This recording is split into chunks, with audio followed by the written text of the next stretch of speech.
Ladies and gentlemen of the crypto space, we're live on a Monday, August 18th at 11:46 a.m. We're here to tell a story. We're always here to tell a story, hopefully something that's different because we know the vast majority get things wrong. They tend to believe the popular talking points, and that is not us. It's a very simple Aryan equation. Whatever the majority do, is that singular majority? I think that's it. Whatever the majority does, we should do the opposite. But we need to break that down. What is the opposite? What does the majority do? So that's really what we talk about on the stream. We don't talk about crypto investing. We don't talk about crypto. We don't talk about investing in general. We talk about whatever the majority does. We want to do the opposite.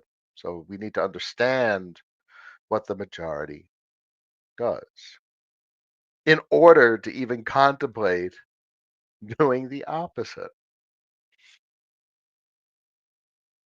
So that's why we've talked about the dollar so much over the years. More recently, we've been talking about monetary policy, and that comes with so much experience. So it's hard to tell the story without knowing what the hell we went through in 2020 and 2021. So my point is, we've been talking about. I've mentioned on X, V33s don't work. Oh, that's a loaded statement. That statement hits hard considering how popular AMMs and black hole is, and they don't work. So, what does work? If the majority thinks these exchanges are meaningful and the V33s are iterations on top of Curve, which is a true statement, and then I come and say they don't work, and we allocate capital to some VE33s, what does that mean? So, what does work? You need to identify which ones have the critical components that make it work. And it's not just VE33, you need more. You need the constant buy pressure. Why does the stock market do what it does? 401k passive flows. There's a constant buy pressure, there's a constant bid. Now, we're critical of the 401k passive flows. It's stupid money.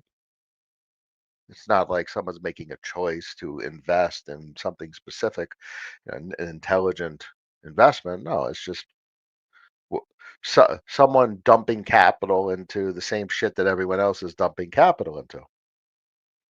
Um, I mean, that's not the same with like the relays on an aerodrome and a velodrome, but there's a story that could be told how there's an overtone of passive flows to that implementation. And that, my friends, is what makes the drones work.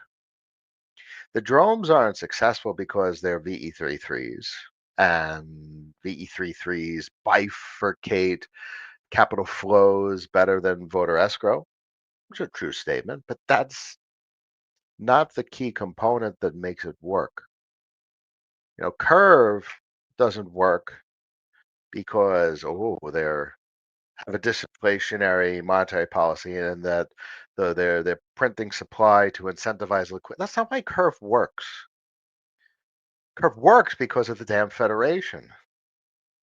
That's why there's been endless voter escrow systems that just don't frickin' work. They fail economically. Curve works because it was the first, and an organic group of protocols and which are businesses emerged to perform the functionality required. They create the passive flows. They create that constant bid. What the hell? That's exactly what convex was. And convex, how does that passive bid get applied to Curve? Because convex paying for it vis-a-vis its monetary policy. So this is why the drones are quite meaningful. Not because they necessarily did voter escrow better, as Andre discussed in his papers, but because of the constant bid that's built in the protocol, the relays. That's as simple as that's it. It's just there's nothing more to hit home of why they work, but that's not what the majority talk about. The majority think this black hole is going to do interesting on Avalanche, and compared to Faro, frankly, I think both are on the defensive. Both don't have passive flows. They don't. So what's the difference? Black hole has a much larger emission schedule, and it's disinflationary because it's the same shit that's been done over and over and over again. And frankly, the only difference is there's no unlock period. The supermassive NFT. All right, great. So most people that are in aerodrome and velodrome, and they have max lock set. All right, so that's comparable in that regard. That's a nice modification that the KOLs have no unlock period, and the team probably has no unlock period. That's cool. That's nice to see, but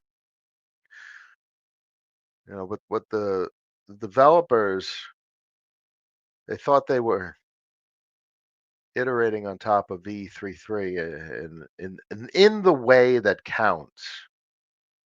They iterated on top of V33. No unlock period. The team and the KOLs don't have a capacity to dump. They're just accessing the cash flow. Great, that makes sense. That's not what makes the 3 exchanges successful. And unfortunately, that is the same reality for um, most of the Kingdom projects, other than two.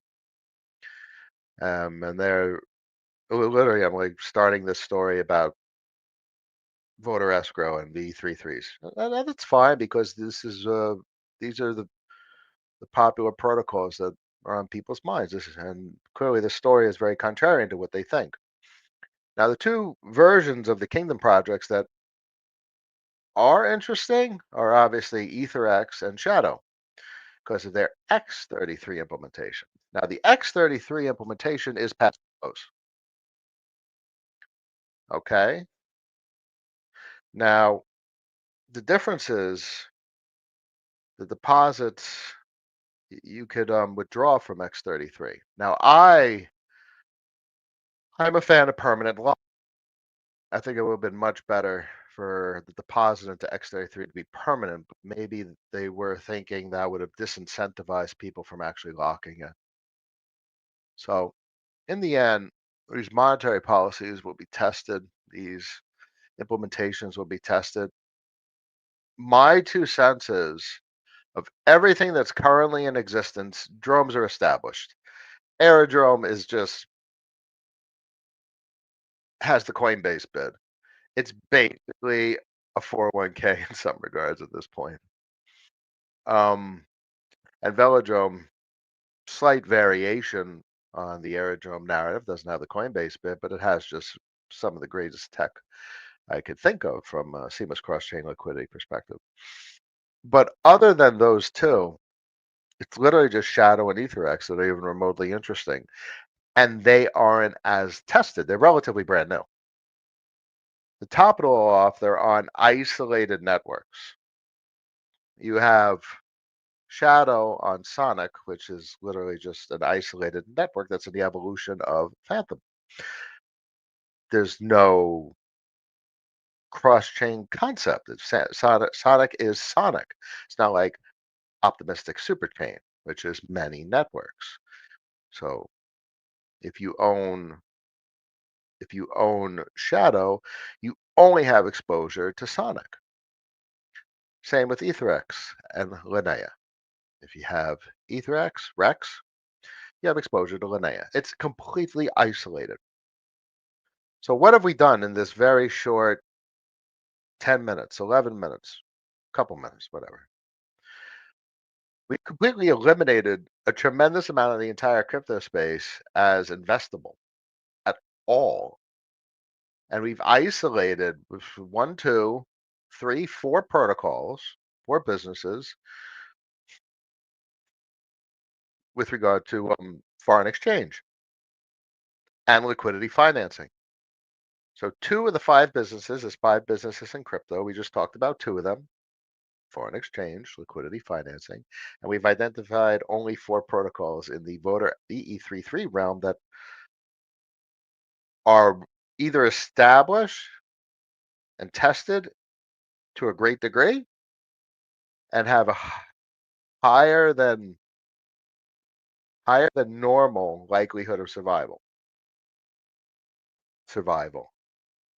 That's almost a strange statement with regard to like Aerodrome at this point. It's just so established, but obviously Velodrome still has, because everything's relative when I talk. Velodrome relative to Aerodrome has a weaker story. Doesn't have the Coinbase bid. Has the technology. Optimism is a big deal. The concept technologically,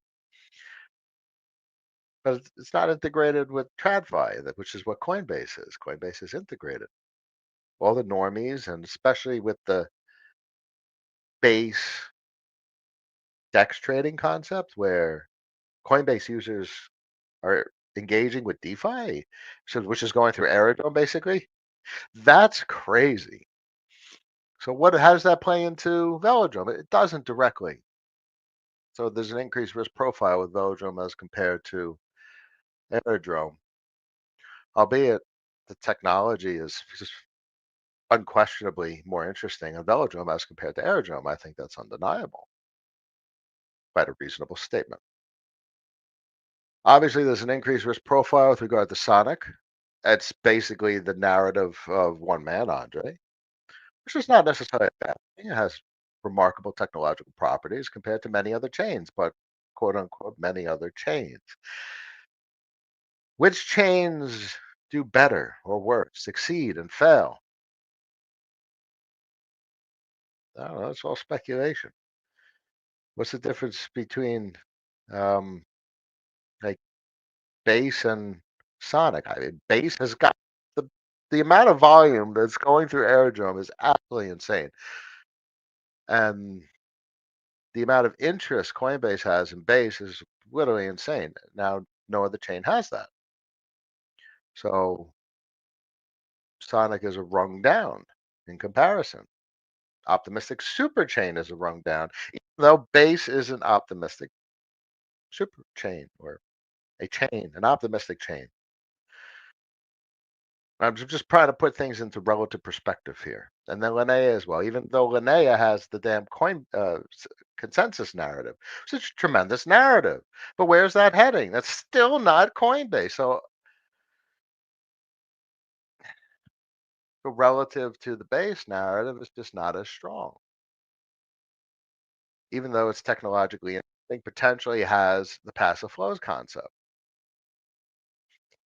I guess maybe the point of this stream today is not only do you have to be different than the majority in TradFi, you literally have to be different than the majority in crypto.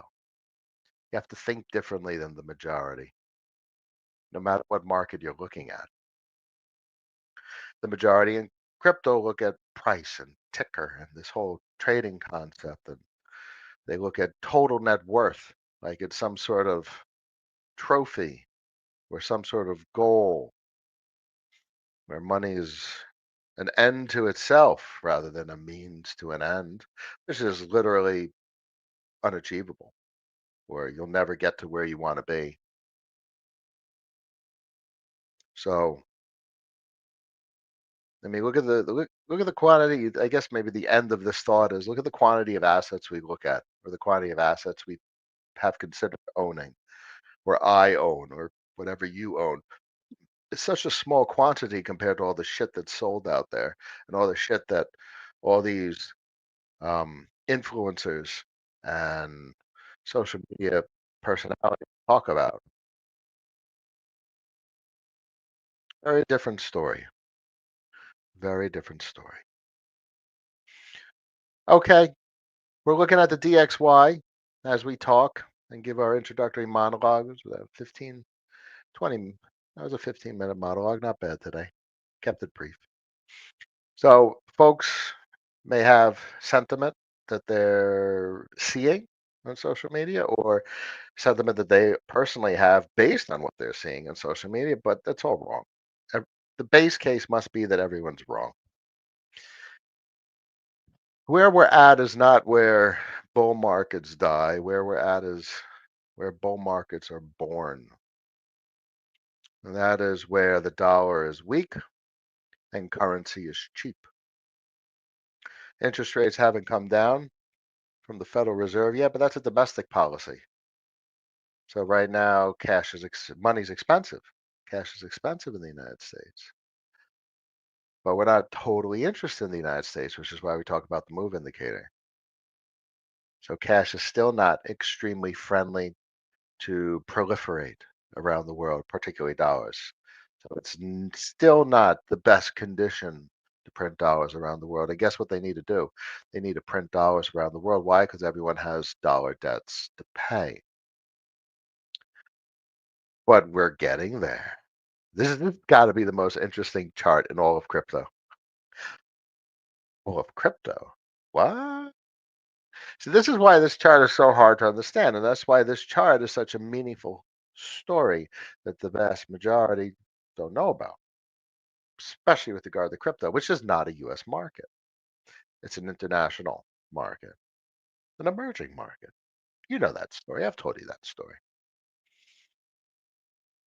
This, like I just said with the DXY, is not where bull markets die. This is where bull markets are born. And this chart screams that we have had no bull market since 2021. I mean, in some regard, you have to have lived through this experience of 2020, and what we all went through during COVID. And in some regard, you have to have at least a brief blip of memory back in 2008 that a lot of people weren't even born yet, maybe if they're younger than 20 at this point. Um, I mean, are you really? Holy shit! If you were born in 2008, are you really 17? What the fuck? That's crazy.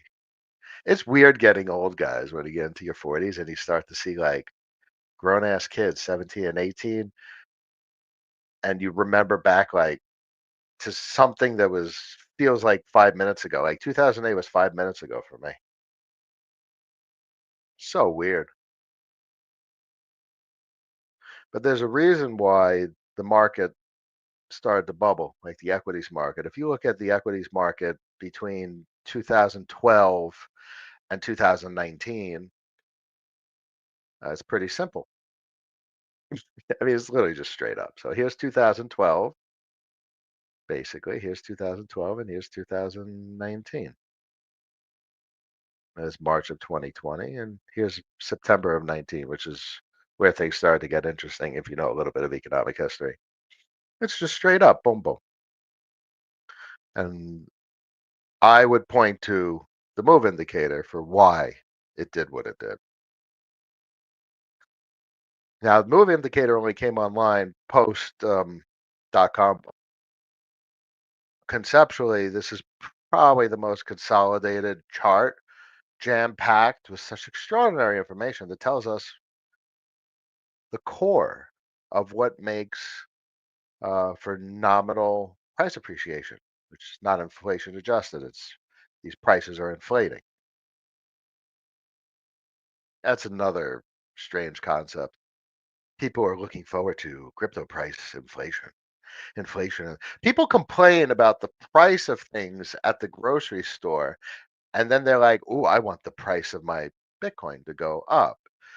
So you want the price of Bitcoin to inflate, but you don't want the price of steak to inflate. You see, isn't that weird? People just want inflation where they want it. And then the other hand, everyone's so critical in the crypto space of inflation, consumer price inflation, and their purchasing power. And then they don't understand what it takes to have deflation. You want prices of things to come down. People got to be broke. They got to be unemployed. They got to be thrown out of their homes because they can't pay their rent. They got to lose their car because they can't pay their car note. They got to be, it's weird. People don't, that's kind of the point of today's stream. People don't understand the story. They think they do, but all it is regurgitation of popular talking points. You need someone like me to tell the story a little differently. Deflation is painful. Just remind your friend the next time they say, "Ooh, the Fed causes inflation." It's bad. Deflation is devastating. Not that the Fed handles things well, but the purpose of the Fed was to smooth out inflation and deflation, to smooth it out, not to keep inflation or to cure deflation, to at least attempt to manage it. 'Cause look at 2008. I mean, obviously 2008 got bad because of what happened in the housing market between '02 and 2008. It's a massive, massive monumental bubble, and that thing blew up. You know the story of the mortgages and CDOs and whatnot. Y'all have seen The Big Short at this point. And going as far as post 1971, even 87, and clearly.com. These are all collapsing bubbles, and who created the bubbles? It's because money supply increased too much post 71. So that was always my interpretation of the story that I wanted to tell about crypto.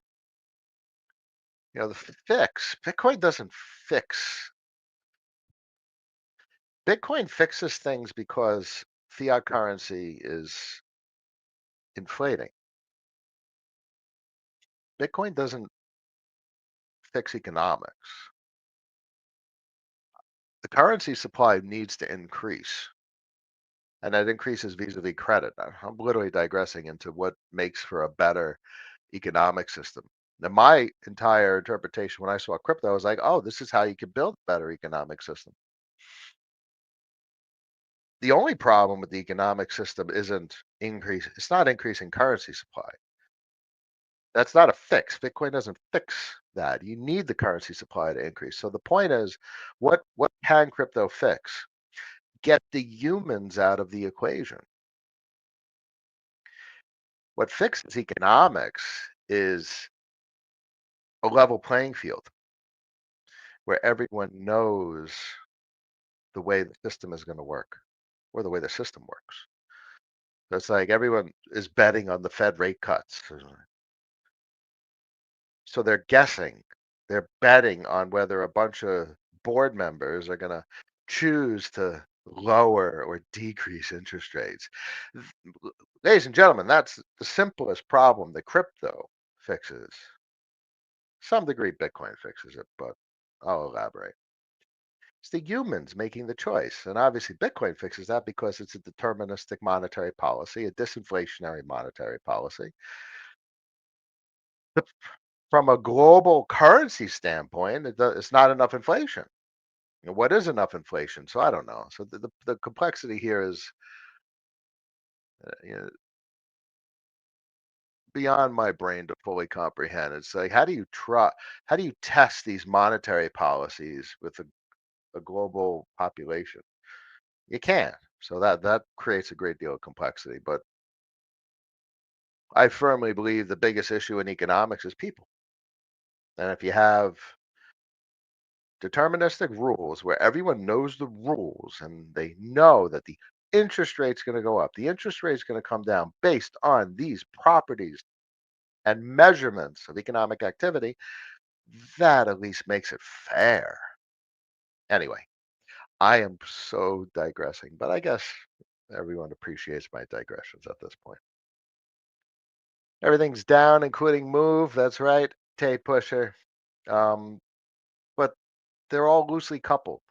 And the biggest forward-looking indicator is the move indicator, because if you look at move versus a variety of different price points, you'll see that maybe 3 months from now, prices will be higher. It's really as simple as that. And the fact that the simplest interpretation of this chart is that we've had no bull market and things are more likely than less to get very weird in the next 3 months, especially if there's an economic crisis. It's somewhere in one of the larger economies, let's say the US. There goes interest rates. I mean, that's exactly what happened in 2020. If everything blew up, but look at NASDAQ. I mean, 2020 was so small in hindsight. Look at this little blip. In February of 2020, things started crashing, and by June, so it was March, April, May, June. So in 4 months, well, 3 months into June, not all of June. So it took 3 months to completely cancel out all the negative price action in 2020. Oh, the crash, the COVID crash. It was so bad that they papered over it in 3 months. So folks are so afraid of this economic crash. Things are going to crash. They never own anything. That was always why I headed down this road of creating a different story, telling a different story, which led to the three rules. Three rules bypass the noise, bypass the bullshit stories that the general public tells themselves. Own more assets. Pretty simple story. Ola Cap, Critical Mass, Rupert, IW in the house. Joel, much a pleasure. Everyone, is everyone frantic? Is it while your followers are as cool as chips? But I know you guys are, and I know my old school crew is, and a lot of new folks that join me. Um, are people frantic on social media? Are they really? Why? You know, I can't listen to mainstream news anymore. It's just I don't want to hear a story. I just want to know what's going on, and so I can make my own story, so I can understand things for myself. Now, I appreciate that everyone wants to listen to my story, and I'm very hopeful that I tell a different story and it's a useful story. But I'm not interested in other stories out there. It's just how I am. So thank you all for listening to my story, even though if you guys were telling a story, I probably wouldn't listen to it. And I don't mean that in a bad way. That's just how I am. I need to come to my own conclusion. I need to understand my own story. And that's what I tell you guys, how I see things. And there is absolutely no reason that I could possibly think of right now to be uncomfortable with these market conditions.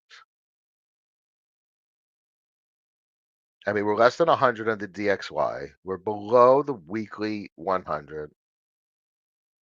We have a congestion of pricing below the weekly 100, which is heading towards a confirmation of support flipping resistance, which is an indication of continued downward trajectory, which is what you want to see. Why? Because a cheaper dollar means other currencies are more valuable.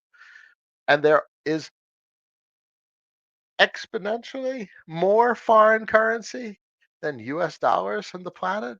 And other countries have a capacity to print foreign currency, which basically means if that currency is more valuable and they have more of it and they could print it, that means there's a tremendous amount more purchasing power in global economics, which means more things could get bought, which obviously heads down the road of probably greater global consumer price inflation, a weaker dollar. But that's literally what everyone's asking for in crypto. You realize that, right? That story I started to tell at the beginning, everyone wants to see Bitcoin go up, which is that's called price inflation. inflation. That means less and less people can afford Bitcoin at a particular price point. Y'all want Bitcoin price to inflate, but you don't want stakes price to inflate. I always find that so fascinating. Y'all want the stock market's price to inflate, but you don't want Doritos prices to inflate. You know what I'm saying? Folks don't see everything as the same as everything. What does that mean? I see the stock market is a bunch of shit that could be bought. When I visualize it, I basically see supermarket shelves. Same thing with the crypto space. Everything's the same, and that's why I tell you the story of how these crypto protocols are businesses, because that's what most people don't see.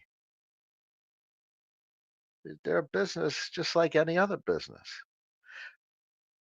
I mean, it's fair to say you don't have a foreign exchange that you go to the shopping center nearby. All right, fine, I understand that.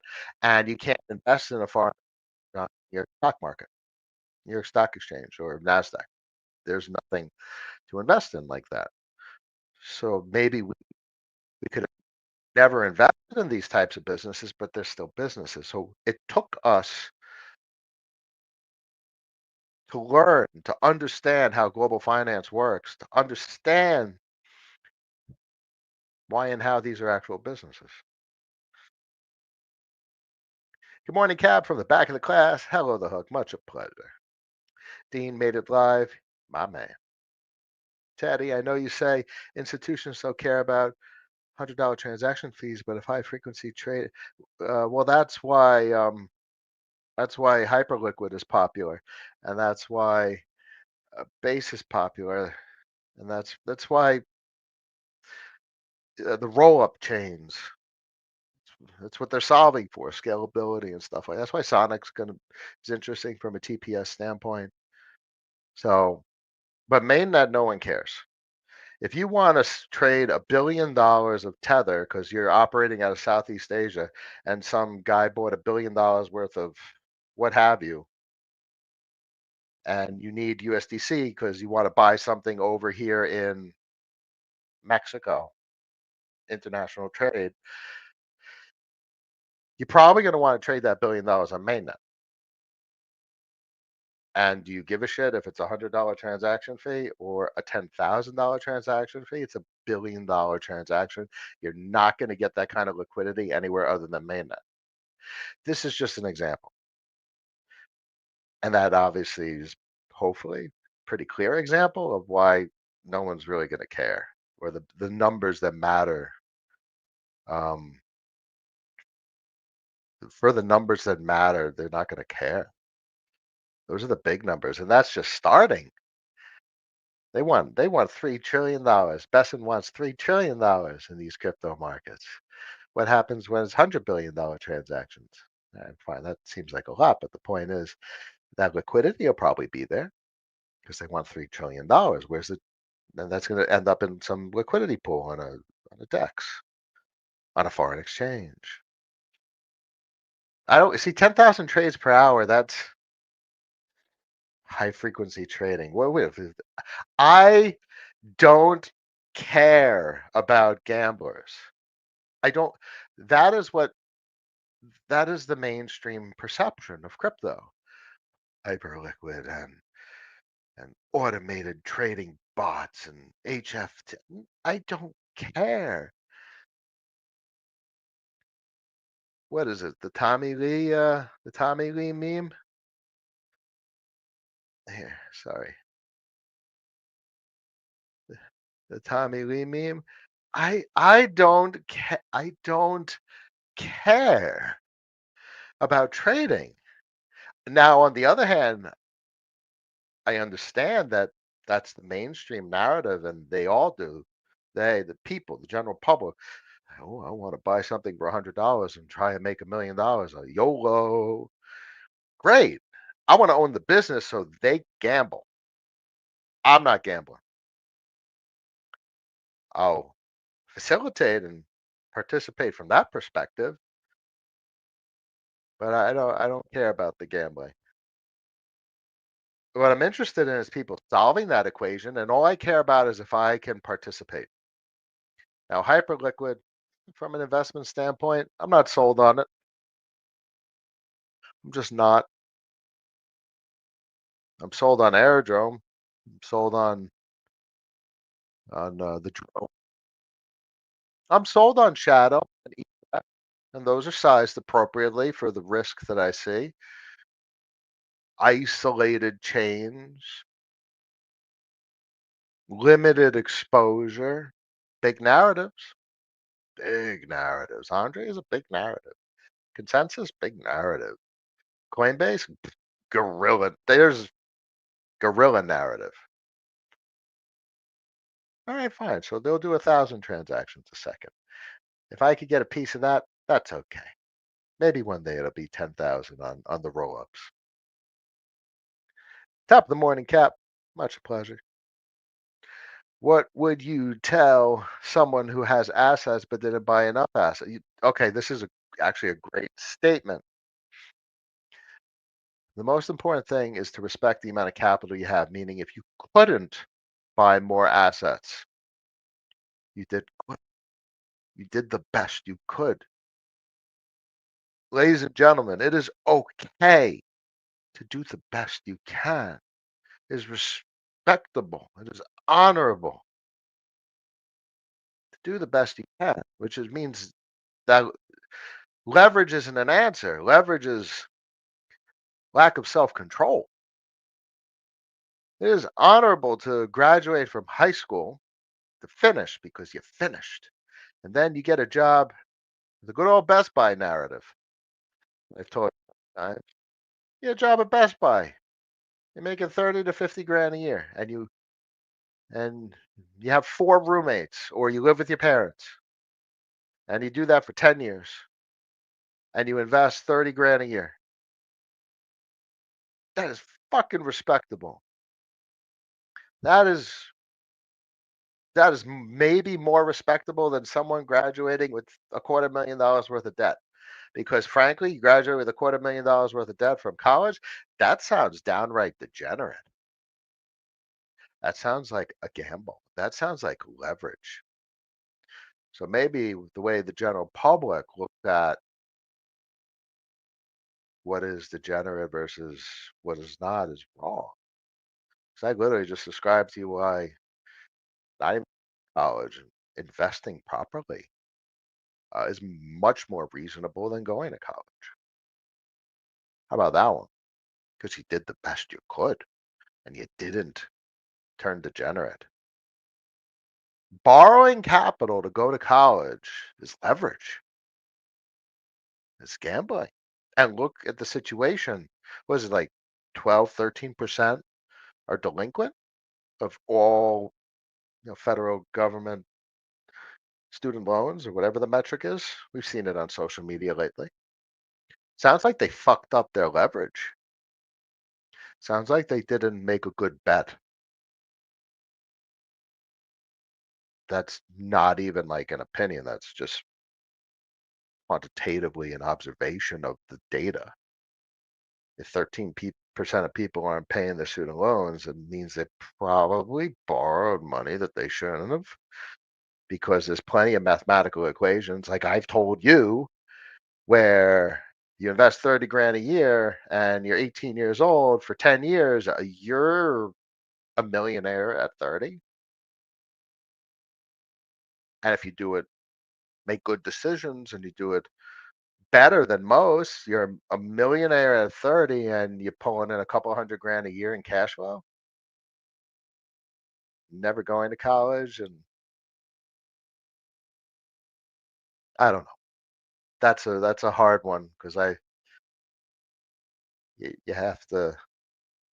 It's a leap of faith when you're young to not do what the majority tell you to do. The majority tell you to take out loans and go to college. The majority tell you, "Oh, you have to live when you're young." And the hardest thing in the world is when you're young. That whole delayed gratification type of concept, the whole concept of investing is impossible when you're young. I want to live my life first, and then I'll start to do things when I'm 30. Even I did that. I didn't really get my shit together until my mid 30s. Albeit,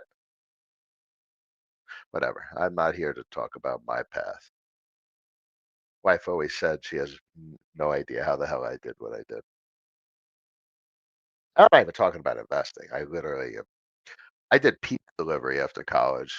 Graduated in '06 and '08 the world fell apart. And I moved out with my wife. I was 30 years old. I did tech support at a credit card company with an electrical engineering degree and all that debt. I don't know how the hell things worked out like that for me. And then I got my first job. I bet my wife when I got my first job in software engineering back in like 2010, Android. And that was my career. That started my career. That was 15 years ago. Jesus. Um, and I moved out. I was doing pizza delivery, and I had my daughter when I was 30. Um, no, we moved out when I was 30, and I had 100 grand in the bank from doing pizza delivery. I lived at home. I stayed at home. Now y'all could probably be like, what the hell did the captain do in his 20s? Listen, I did pizza delivery. I smoked a lot of pot and played a lot of Call of Duty and saved all my money. Pizza delivery, guys.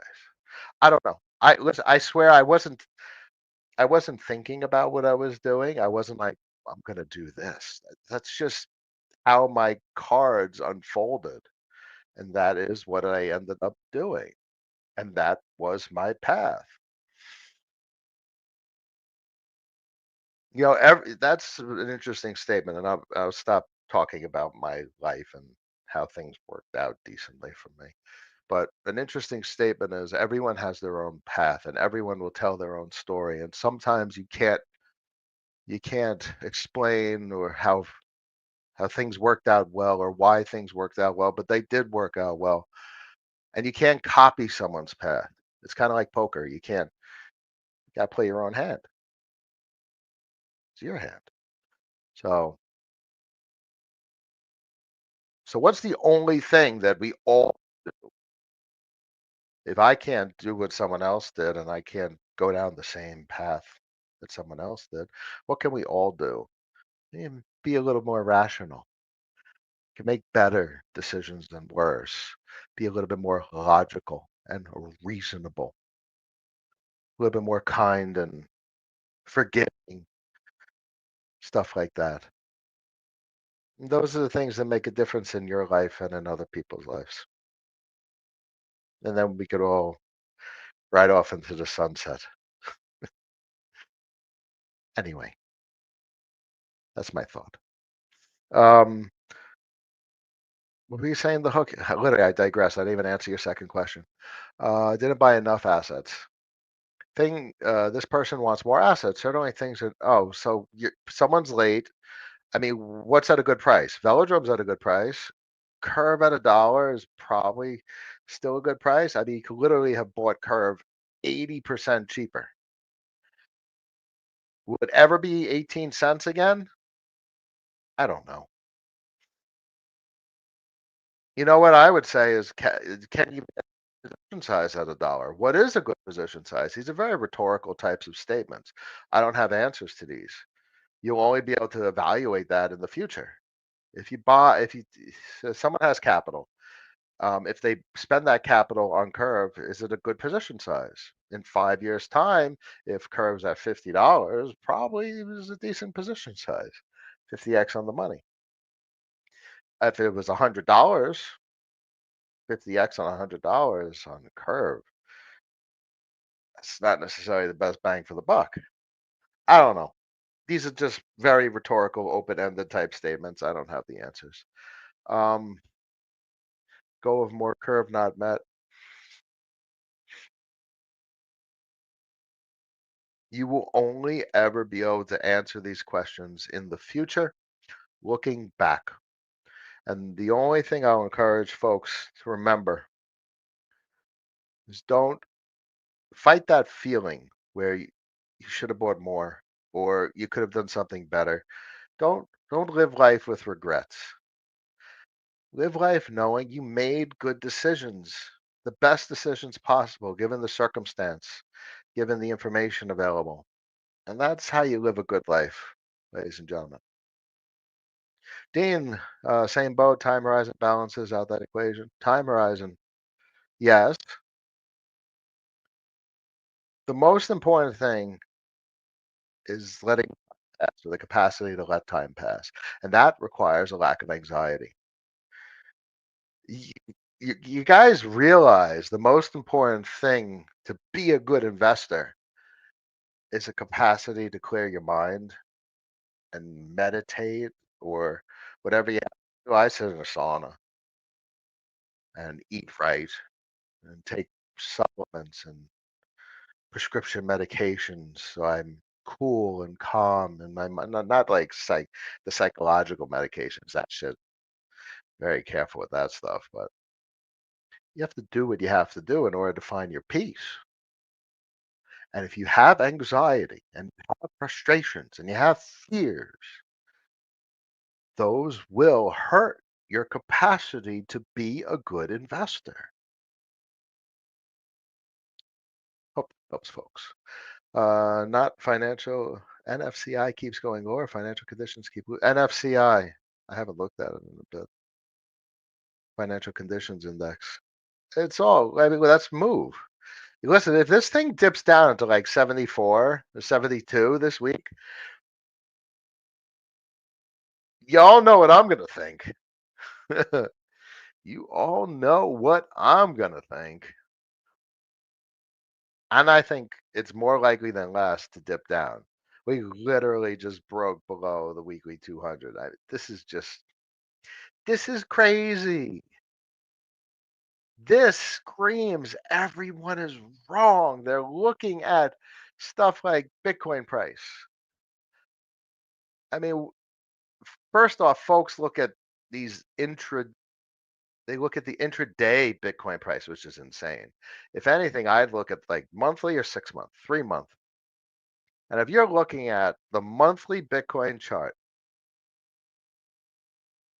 that's a fair amount of months between, for instance, top to top. That'll drive you nuts. That's 28 months, 2 years, 4 months for the price to recover. That's like going over to Nasdaq and the top of .com. Check this out. Uh, Date range. Top of .com. It took 205 months for the price to recover from 2000 to October 2015. It took 15 years. And for Bitcoin, it took, price recovery took 1,096 days in 2017 into 2020. These are remarkable price recoveries.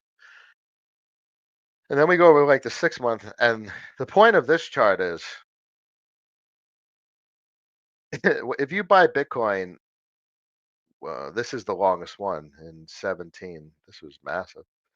1 year, 2 year. It took over 2 years, 1,096 days. It took only 914 back when Bitcoin started to crash in end of 21. Um, but basically, this is own more assets and you buy Bitcoin, and in 3 years, 4 years from now, it'll be higher. And this has data back a decade plus. Own more assets. Anywho, Killis, good morning. Much a pleasure. Arrow, hello. What about RAM on Hyperliquid? There's nothing. There's no way to capture revenue. I don't provide liquidity. I don't consider that at all. So I'm not interested in spec. I don't farm points. I don't do any of that. So there's nothing to invest in. Now, I like the idea of I have Ramsey's exposure. Ramsey's has is outside the scope of a normal investment because there's no passive flows. It doesn't have X33. Um, but that's an investment where it's the team, the concept of the kingdom, and we clearly got our shadow drop for free. Etherex came from Nile. We may get hyperliquid exposure vis-a-vis Ramsey's on Arbitrum. I don't know. I don't like speculative, so I don't know. I don't know. But if you want a VE33 that's going to survive, it needs passive flows. It's not just black hole and infinite locks because we already have decent data on Aerodrome and 4-year perpetual locks. I mean, most people are perpetually locked. Um, Same with Velodrome. Most people are in perpetual lock. So what's the difference between a permanent black hole lock versus a perpetual 4-year lock? There's not much of a difference. So you need the passive flows. So the majority are not identifying the thing work or makes the investment work, and that's the passive flows, the constant bid, the relay, the drones, for example, and the X33, which is compounding. It's a constant bid, constant bid.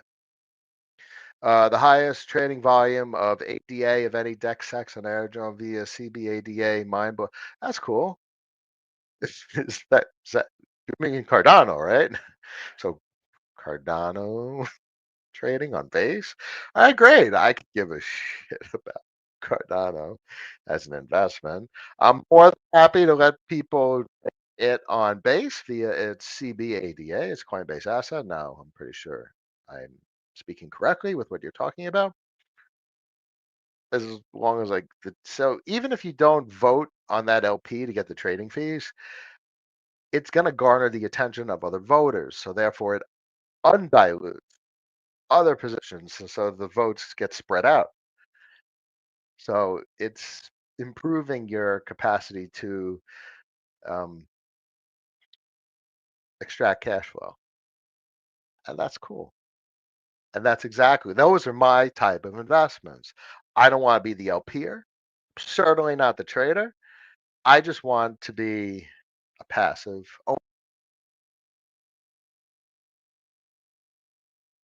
a renter, which is doesn't have the best overtone to it, but that's where I'd like to be.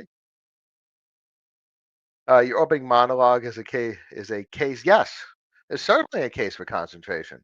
There's not an extensive list of investable assets in crypto. Um, I historically said 1% to 10% changes everything. So great. Let's say you got the vast majority of capital in like 10 assets, and you carve out 5% for half a percent here, quarter percent there, 1% there, and you got like 10 investments in 1% assets, 1% position sizes. That means you're relatively concentrated. Um, Obviously, that's a subjective definition of concentration, and everyone has to come to their own conclusion. Concentration versus diversification. But I certainly would encourage folks to be more concentrated as compared to diversified.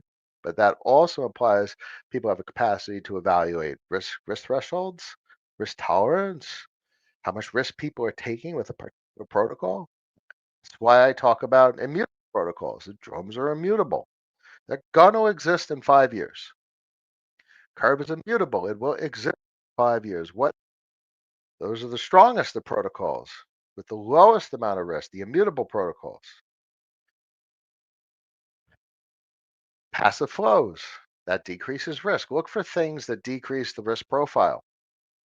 Time and market, lendiness decreases risk profile. Not too many investment grade assets. Liquidity, immutable, decreased risk profile, doesn't pay anything. Okay, speculative cash flow, Frax, doesn't really pay anything, but that's a hell of a software stack. So what kind of risk profile is acceptable versus what kind of cash flow required for the investments to even be worthwhile? That's the conversation. Um, Bill Clinton, I haven't seen you in a while too, Bill. How are you? Long time no see. Hope all is well. Things are good here. Even though VE33 has the infrastructure for a federation built in because the Curve Fed built itself organically, it's stronger. Curve Fed has a lot to lose, therefore it's Lindy. That's correct. Um, Folks that are relatively new don't know of my talks on the Curve Federation. It's an organic manifestation. All the third party protocols are completely dependent on the continued existence of Curve. Therefore, they support Curve. They're existentially dependent on it. This is a synergy. The protocols, the downstream Curve protocols, make Curve's monetary policy work, and Curve's monetary policy supports the continued existence of the downstream protocol. So it's a symbiotic relationship. It's a federation. It's what a financial federation. Everyone's interdependent, and it's an organic manifestation. You can't build it. It just has to come into existence because that's what was destiny. The VE33s don't have that built in. They need the relays. They need the passive flows. So the reason that works in the Curve Federation is the downstream protocols subsidizing Curve purchases, and that's what it took for Curve to respond to experience this disinflationary emission schedule. Uh, that's exactly what Convex did. CVX was used to finance the disruption of of Curve's excess emissions. It's a subsidy. It subsidized the base layer. Who'd have thought? But that's how. But the V33s with the relays, it has that reflexive effect where the profits from the transactions are redirected to disrupt emissions and to create the constant bid. So it's the same constant bid, but from a different sequence of events. My man. I'm still torn on hyperliquid narrative with Ramses. Who's going to sustainably? Yeah, it's a great question. Locks are great, and I think locks change everything, but a lock unto itself means nothing. All a lock means is that you decided something is a purchase, not a position, that you want to not think about the concept of liquidation, the selling of something. But you only want to lock if something's a good business.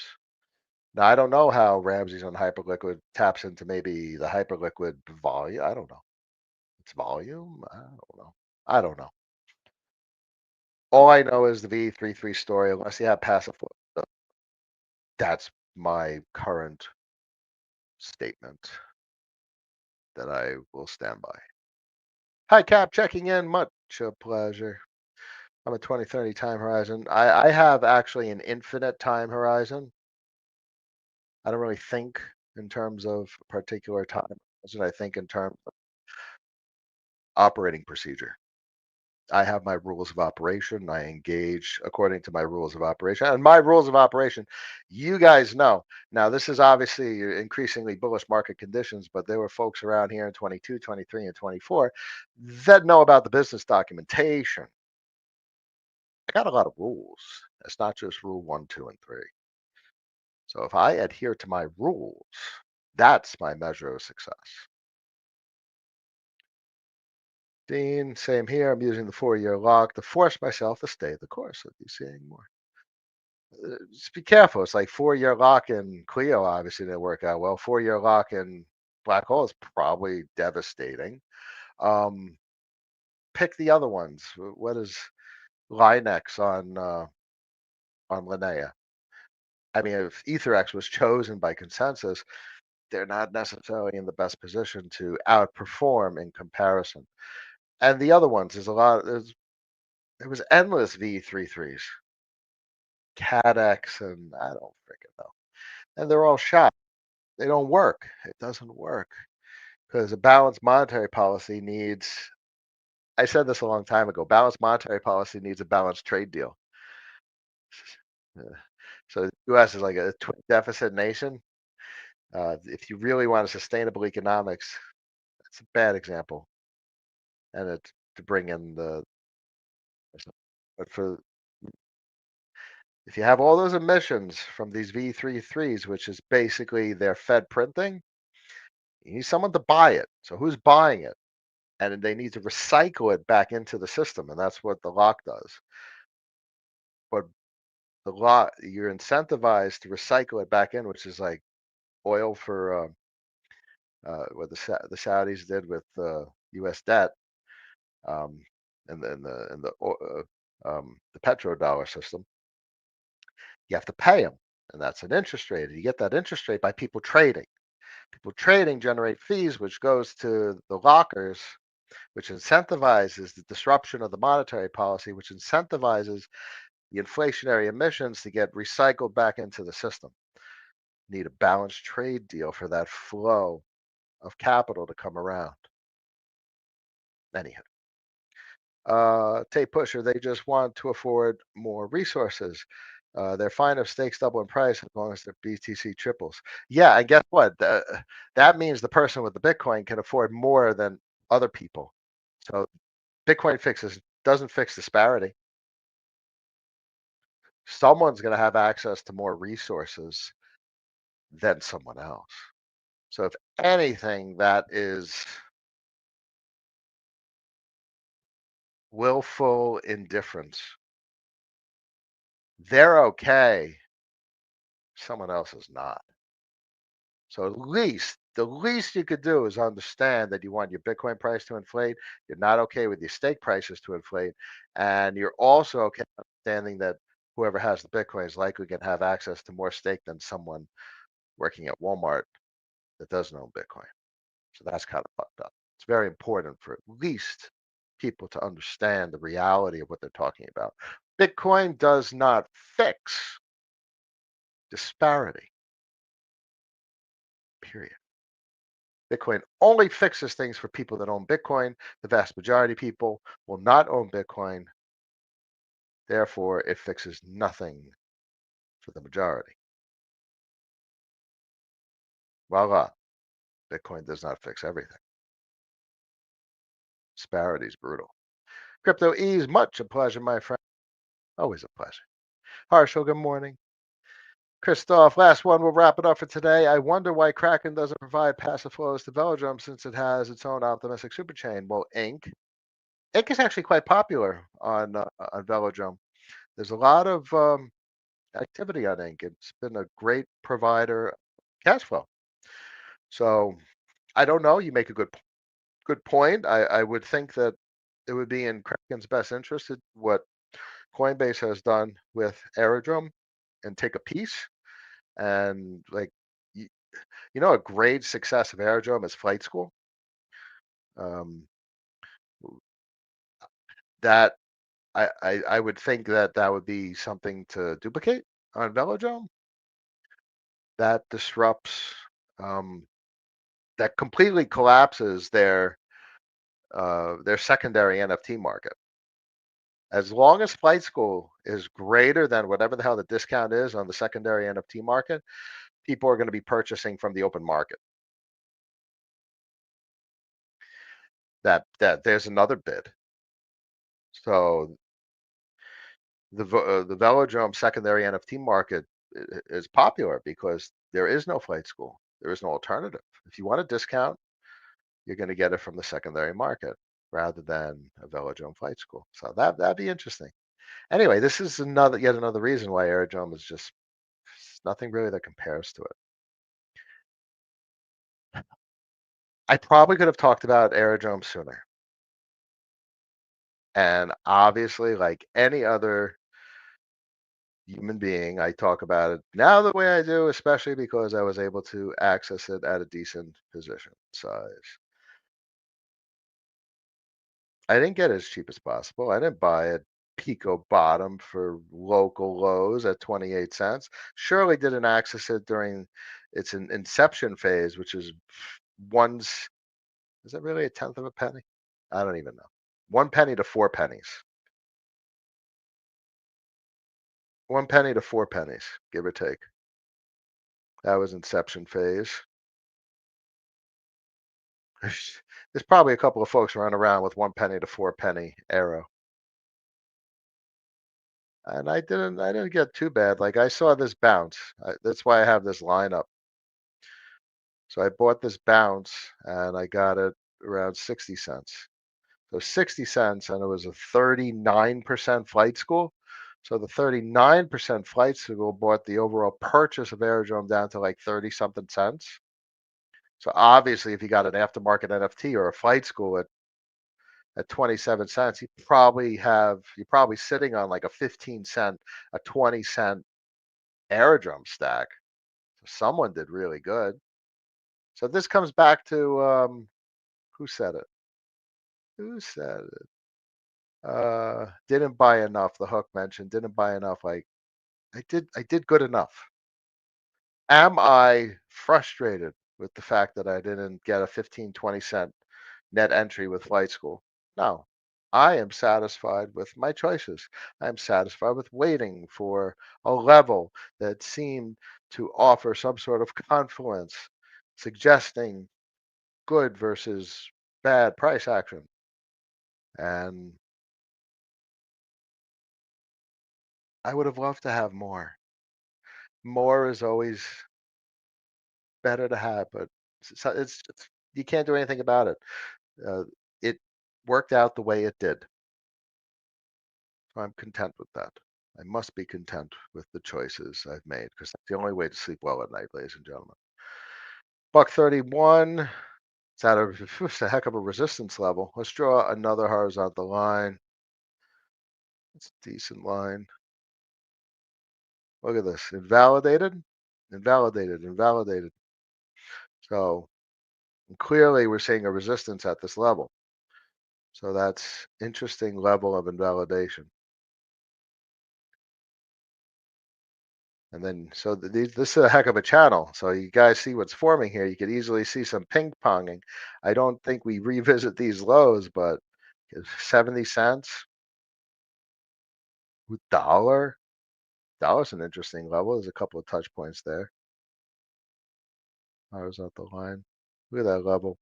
A little bit of congestion, resistance, resistance, resistance. I mean, this is not obviously the order book. I don't look at the order book, but there is no. Maybe if you look at Coinbase has an order book for Aerodrome. But these are based on levels, and there's some decent resistance there just from a level inspection. Anywho, minus 9% on the day. Um, that was the last question, Christoph. Thank you very much. Appreciate all of you. Let's wrap it up for today. It's 12:55 p.m. on a Monday, August 18th. 217 people made it to the end of the stream, and you are all now that much rational, that much more rational because of it. I appreciate all of you. Stay cool, calm, and collected during the week. Stick to the rules. Cure that anxiety. Focus on the things that matter with regard to investing, which isn't necessarily buying shit. It's mostly a game of a capacity to be calm and relaxed. And that's the condition in which you make the best decisions possible. I will catch you guys and gals later this week. Until then, be well. Peace.